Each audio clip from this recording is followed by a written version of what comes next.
When we talk about Stoicism, sometimes it feels abstract, like big ideas floating in the air. But the truth is, the heart of Stoicism is found in its quotes. Short, simple, powerful sentences that cut right through the noise and land in your chest like a punch. And today, I want to share 10 Stoic quotes that I truly believe can change your life forever. But I don't just want to list them out like a boring countdown. I want us to sit with them, feel them, imagine what they mean in the middle of real life, in the chaos of work, relationships, money problems, and all the stuff we face every day in 2025. Because that's where philosophy becomes alive. It's not about memorizing quotes to sound smart. It's about letting them shape the way you live, the way you breathe, the way you respond when life gets hard. So let's start with Marcus Aurelius, the Emperor of Rome, sitting alone in his tent while wars rage outside. He writes to himself, not to us, not to publish, but to remind himself, you have power over your mind, not outside events.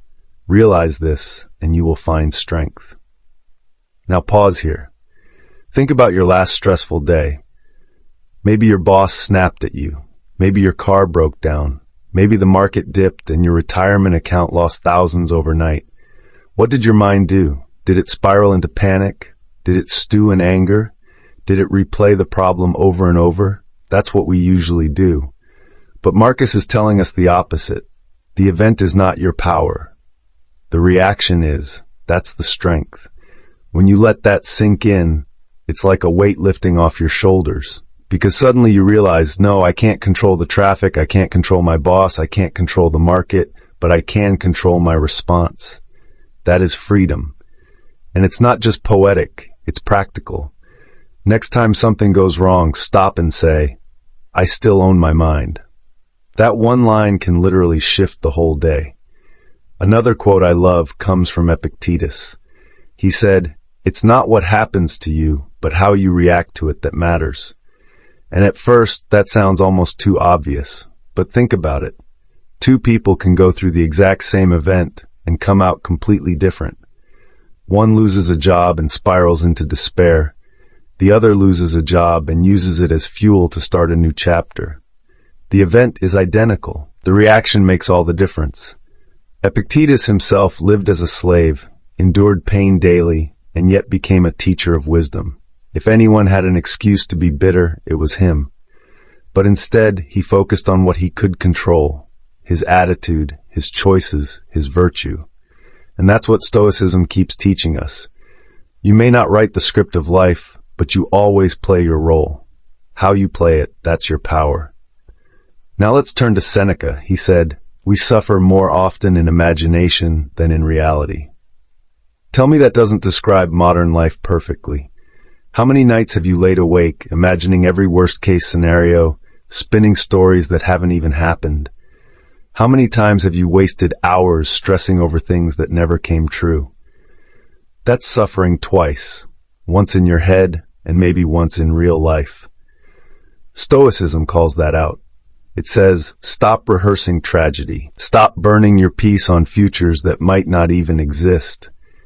Instead, prepare for challenges calmly, but don't torture yourself in advance. Seneca is giving us permission to step out of the prison of overthinking. Imagine if you cut your imagined suffering in half. How much more peace would you have? That's life-changing. There's also the classic reminder of memento mori. Remember, you must die.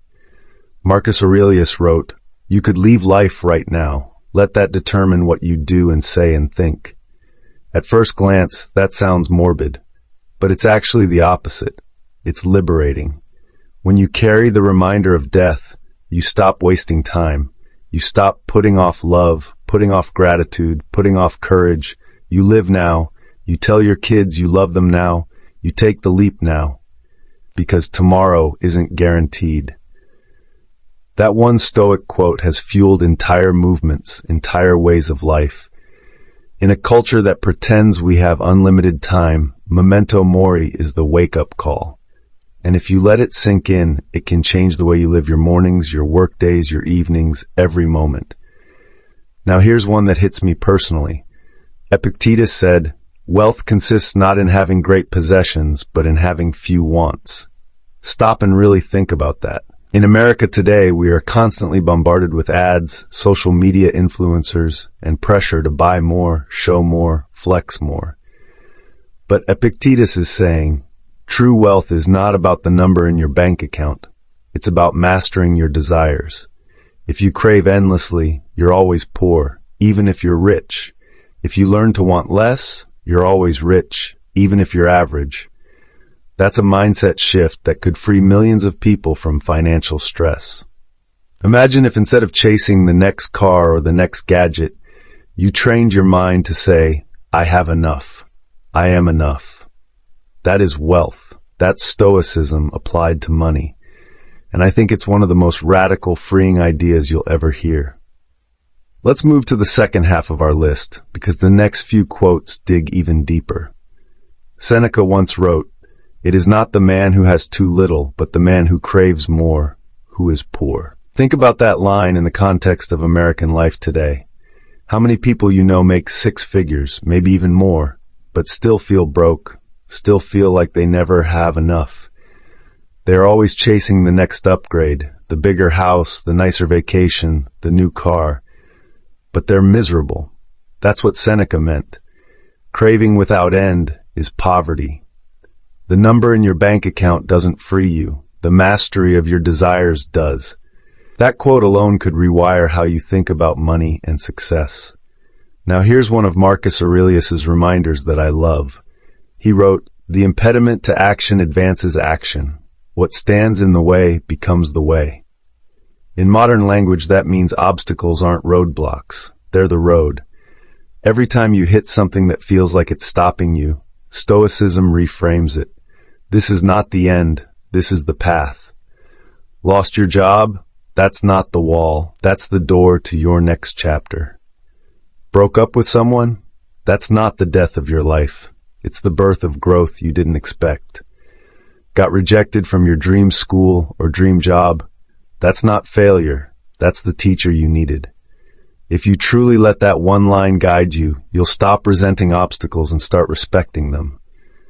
And that shift is huge, because life will never run out of obstacles. But if you can turn them into fuel, then you can never truly lose.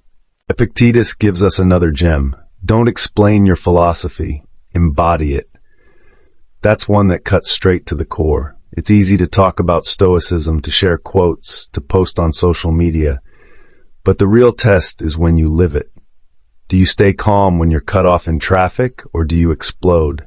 Do you stay kind when someone insults you, or do you lash out? Do you actually live by virtue when no one is watching, or do you only preach it? That's what Epictetus is saying. Philosophy is not about fancy words. It's about action. And honestly, in today's world where everyone has opinions and platforms, this reminder feels so grounding. Less talk, more living. If you really want to practice Stoicism, don't just say it, be it. And let's not forget the line from Seneca, "Life is long if you know how to use it." That might be one of the most famous Stoic quotes, and for good reason. We complain all the time about not having enough time. But Seneca is pointing out that we waste so much of it. Hours on social media, years in jobs we hate without ever planning an exit, decades chasing things that don't matter. Life isn't short.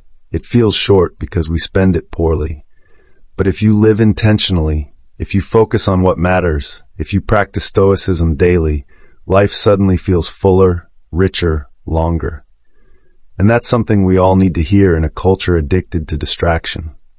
Now, let's bring these quotes into real American life. Imagine you are dealing with financial stress, drowning in credit card debt.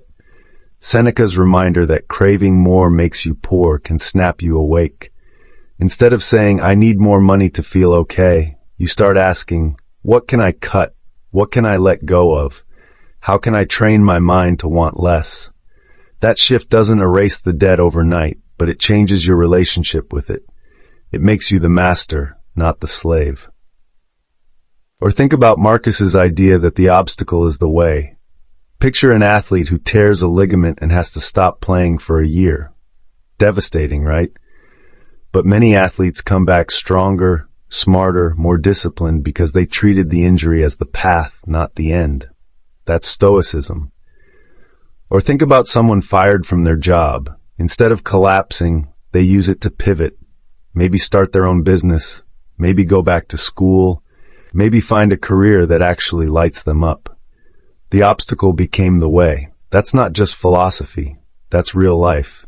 And Epictetus telling us to embody philosophy hits hard in relationships. How many couples fight because one person preaches values they don't actually live? They talk about patience but snap constantly. They talk about honesty but hide truths. Stoicism reminds us, your actions are louder than your words.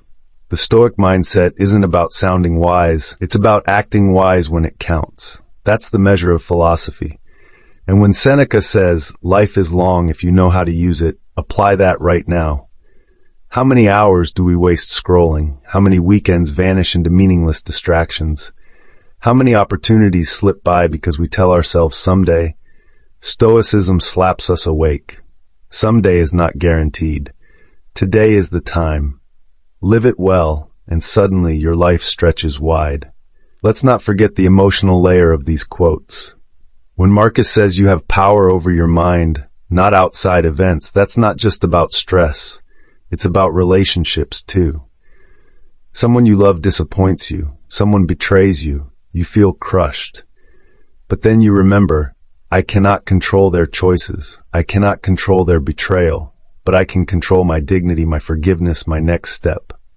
That's the power. That's freedom. And when Seneca reminds us that we suffer more in imagination, think about all the fights you've had in your head before they even happened. You imagine your partner saying something hurtful. You imagine your boss firing you. You rehearse anger. You rehearse sadness, all in your mind. Stoicism says stop. Don't suffer twice. Wait for reality. Deal with what is, not what might be. That's not cold, it's wisdom.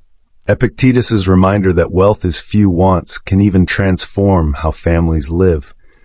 Imagine teaching kids not to crave the latest gadget, but to appreciate what they have.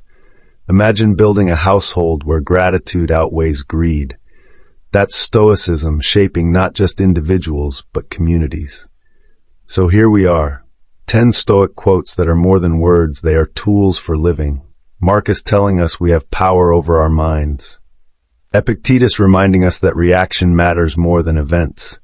Seneca showing us that imagination creates extra suffering. Marcus calling us to remember death so we live fully. Epictetus teaching that wealth is wanting less. Seneca saying craving is poverty. Marcus showing obstacles are the path. Epictetus demanding we embody philosophy. Seneca declaring life is long if we use it. And woven through all of them is one message. Control yourself, live with virtue, and you'll find freedom no matter what happens around you. The real question is, which of these quotes are you going to let change your life? You don't need to master all 10 today. Pick one. Just one. Write it down. Put it on your fridge. Put it on your phone background. Remind yourself of it every morning for a week. Watch what happens. Watch how it reshapes your choices, your reactions, your mindset. That's how philosophy becomes real. Because Stoicism isn't about memorizing quotes. It's about living them. And when you live them, your life changes. Not because the world changes, but because you do. And when you change, the world feels different. That's the power of a Stoic mindset. That's the gift of these quotes. So here's my call to you. Pick a quote, practice it, live it, share it. And when you do, come back and tell me how it changed you. Because I believe with all my heart, Stoicism isn't dusty philosophy. It's modern medicine for the soul. And if you let it, these 10 quotes will guide you not just for a week, not just for a year, but for the rest of your life.